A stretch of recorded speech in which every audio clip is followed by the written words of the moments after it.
न कंठाळता नद्या वाहती, न विसरता ऋतू येती, फळे फुले झाडावन भरली, नित्य नेहमी सेवा करती.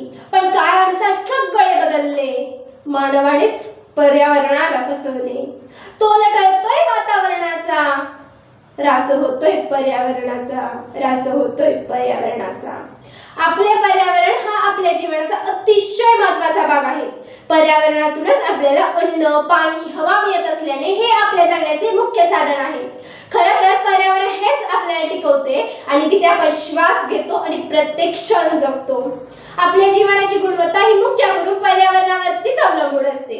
पूर्वीच्या काही लोक एकोप्याने जगायचे, वातावरणाशी जुळवून घेत. परंतु आधुनिक युगात आपल्या गरजेनुसार, आपल्या सोयीनुसार पर्यावरणाला साधेबंद करण्याचा प्रयत्न करत आहेत. यामुळे अप्रत्यक्षपणे आपलेच नुकसान होत आहे. पर्यावरणाचे रक्षण करणे आपले कर्तव्य आहे, पण आज आपल्या कर्मामुळे आणि निर्णयामुळे आपले पर्यावरण हे धोक्यात आलेले आहे. घाणकाम, मशीन, विजेचा अनन्यकारक वापर, कमी अंतराच्या प्रवासासाठी अनेक वाहनांचा वापर इत्यादी प्रदूषणात जबाबदार आहेत. पर्यावरण वाचवणाऱ्यावर भर देणाऱ्या सरकार आणि विविध स्वयंसेवी संस्थांना आपण प्रोत्साहन आणि योगदान दिले पाहिजे. आपण सर्वांनी मिळून पेट्रोलियम, कोळसा आणि नैसर्गिक वायूंच्या अतिवापरावर अंकुश ठेवला तर पर्यावरणाच्या अनेक मोठमोठ्या समस्या नाहीशा होतील. दुसऱ्या मुद्द्यांतर्गत माझे असे मत आहे की व्यसनाधीनता म्हणजे नक्की काय? आजच्या जगामध्ये नाना तऱ्हेच्या नशा करताना तरुणाई दिसून येते. प्रत्येक व्यसनाचे व्यसनमुक्ती केंद्रही दिसून येते. परंतु नदीमध्ये हार फुले टाकताना, रस्त्यावरती कचरा टाकताना व इतर ठिकाणी कचरा करताना दिसणारे व्यक्ती कमी नाहीत. यांच्यासाठी कुठले व्यसनमुक्ती केंद्र आहे काय? जसे आपले शरीर जपण्यासाठी प्रत्येक व्यक्ती कार्यक्षम दिसतो, तसे आपले पर्यावरण जपण्यासाठी प्रत्येक व्यक्ती कार्यक्षम आहे का? यांना नेमके कोणते शिक्षण द्यायला हवे? या उलट मानवापेक्षा प्राणी पर्यावरणाची जास्त काळजी घेताना दिसून येतात. जसे मी सांगण्याची आवश्यकता नाही, कोणताही प्राणी कुठेही कचरा करताना दिसत नाही. पुढचा मुद्दा असा आहे की स्वयंसेवक म्हणून काम करायचे म्हणजे नक्की काय करायचे? असा जर प्रश्न आपल्याला पडत असेल तर सर्वप्रथम पर्यावरणाविषयक गप्पा मारायला सुरुवात करा. झाडे, पाने, फुले, निसर्ग हे आपल्या दैनंदिन चर्चेमध्ये येऊ द्यात. मॉल, चित्रपट, फास्ट फूड हे सर्व विषय बाजूला ठेवा. नव्या मोबाईलवरील नव्या ॲपचे प्रयोग करून पाहण्यापेक्षा निसर्गात एखादा प्रयोग प्रत्यक्ष करा आणि मग निसर्गाच्या निर्मिती क्षमतेचा आनंद घ्या. आपल्या कल्पनाशक्तीने आभासी जगामध्ये काहीतरी अगम्य करण्यापेक्षा भौतिक जगामधील नैसर्गिक सत्य ही प्रत्यक्षात अनुभवा. शाळा, कॉलेज, घर, कार्यालय, परिसर इतर सर्व ठिकाणी आपल्या जगण्यामध्ये वनस्पतींचा अंतर्भाव येऊ द्या. अत्युच्च शिखरावर असलेल्या युरोपीय जगातही आता वनस्पतींना महत्त्वाचे स्थान आलेले आहे. परंतु आपली संपत्ती भरभरून ओतलेल्या आपल्या देशात मात्र निसर्ग हळूहळू आपल्या सभोवतालातून अदृश्य होत आहे.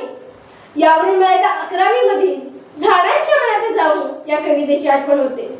यामध्ये कवी निलेश पाटील यांना असं वाटतं की झाडांचे हिरवे वैभव, पानाफुलांचे रंग, गंध, भिरभिरणारे फुलपाखरे, थुईथुई नाचताना हसणारे पाणी, फांद्या फांद्यांवरील पक्षी, उंचाव्यांची नक्षी याच्या दरम्यान निसर्ग सोहळ्याशी कवी एकरूप होऊन जातात.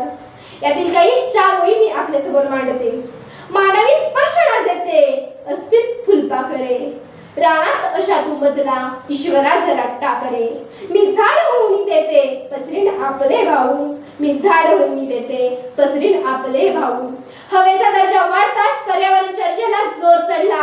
संकट गडद झाल्याशिवाय आपण जागे होणारच नाही, परंतु भविष्यात अनेक क्षणांना अशी वेळ येऊ शकते. पण पर्यावरणाचे रक्षण करणे हे काही सरकारचे काम आहे किंवा काही संस्थांचे काम आहे अशी अनेकांची भावना असते. ही भावना होण्याची कारणे व प्रत्येक जण आपल्या परीने पर्यावरण वाचवण्याच्या मोहिमेमध्ये कसा सहभागी होऊ शकतो याचा गंभीरपणे आचार आणि विचार करण्याची वेळ आलेली आहे. आपल्या गच्चीवरती पाक बरेच लोक करतात, परंतु वृक्षांची लागवड व जोपासना करणे हे सर्वांचे कर्तव्य आहे. जात धर्म, गरीब श्रीमंत असा भेदभाव न करता मला ही पृथ्वी वाचवायची आहे, मला स्वतःला वाचवायचं आहे, मला रोगांपासून मुक्ती हवी आहे हे जाणून आपण सर्वांनी मिळून पर्यावरणाचे रक्षण करणे गरजेचे आहे. पर्यावरणाचे महत्त्व जाणून पर्यावरण वाचवण्यासाठी अधिक प्रयत्न, अधिक राबवणे गरजेचे आहे.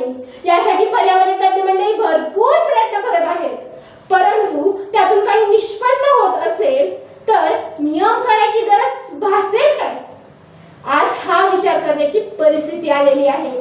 जाता जाता एवढंच म्हणते, नको तोडू राणे पुन्हा फुलू वने, प्रदूषणाला घालून आळा व्हा आता शाणे, पर्यावरणाला ढासून काय मिळणार? आपला अंत आपणच करणार, आपला अंत आपणच करणार.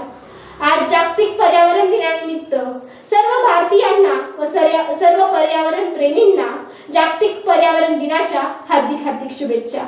एवढे बोलून इथं सांगते. जय हिंद, जय भारत, जय कर्मवीर.